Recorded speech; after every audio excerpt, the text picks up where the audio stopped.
नमस्कार दोस्तों, एक बार फिर से आप सभी का स्वागत है खुशियों भरा घर में। आज हम लोग बात करेंगे अनुशासन की। अनुशासन क्यों जरूरी है? क्या आप लोग अनुशासित हैं? क्या आप लोगों ने कभी इस चीज़ को गौर किया कि क्या आप अनुशासित हैं? क्या आपकी ऊर्जा एकत्रित है? जो भी आप कर्म करते हैं, चाहे पढ़ाई हो, चाहे रोजगार हो, कोई भी कार्य हो जो आप करते हैं, तो क्या वो पूरे एकत्रित पूरी ऊर्जा के साथ करते हैं? क्या आपने कभी ऐसा सोचा, कभी ध्यान दिया अपने क्रियाकलाप पे? अगर नहीं तो आज के बाद ध्यान दीजिएगा। और ये तय है कि अगर आप अपने क्रियाकलाप को ध्यान देते हैं और अपनी ऊर्जा को एकत्रित करके कोई भी कार्य करते हैं तो सफलता सुनिश्चित होती है। अनुशासन तय समय में तय क्रिया विधि के माध्यम से किया गया कार्य ही अनुशासन है। एक अनुशासित कर्म आपकी ऊर्जा को सेंट्रलाइज्ड, फोकस्ड वे में रिजल्ट देता है, जहां पे कि रिजल्ट उस अनुशासन प्रक्रिया के माध्यम से 100% होता है। इसलिए अनुशासन बहुत जरूरी है।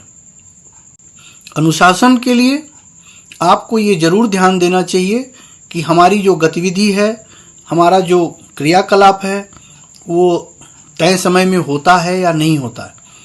सपोज करिए कि अगर कोई बच्चा पढ़ना चाहता है और शाम को 5 बजे उसने पढ़ाई का समय निश्चित किया और उस समय वो 5 बजे शाम को जब पढ़ता है तो वो याद करता है। ठीक, अब याद करने की तय प्रक्रिया और शाम को 5 बजे पढ़ना तय समय पे, ये अनुशासन है। अगर यही प्रक्रिया वो रिपीट करता है, तय समय पे याद करने की प्रक्रिया से पढ़ाई करता है, तो वो उसकी आदत बन जाएगी। जैसे ही वो आदत कन्वर्ट हुआ, आदत डेवलप हुआ, अब आप देखेंगे कि आप जो चीज़ याद करने में आपको 10 मिनट लगता था वो 5 मिनट में याद हो रहा है। तो क्या हुआ? आपका जो सक्सेस रेट है वो बढ़ने लगा। ये है अनुशासन का चमत्कार। तो आपको अपना कोई भी कर्म है वो अनुशासन तरीके से करना चाहिए। और अनुशासन, मैं एक बार फिर रिपीट कर दूं, अनुशासन आपकी ऊर्जा को एकत्रित करके पूरे मनोयोग, पूरे ताकत के साथ उस पर्टिकुलर कर्म पे फोकस करता है, जिससे कि रिजल्ट निकलता है। तय समय में तय क्रिया विधि के माध्यम से किया गया कोई भी कर्म वो अनुशासित होता है। तो अनुशासन को अपनाएं और जीवन में सफलता पाएं, खुशी अपने घर लाएं।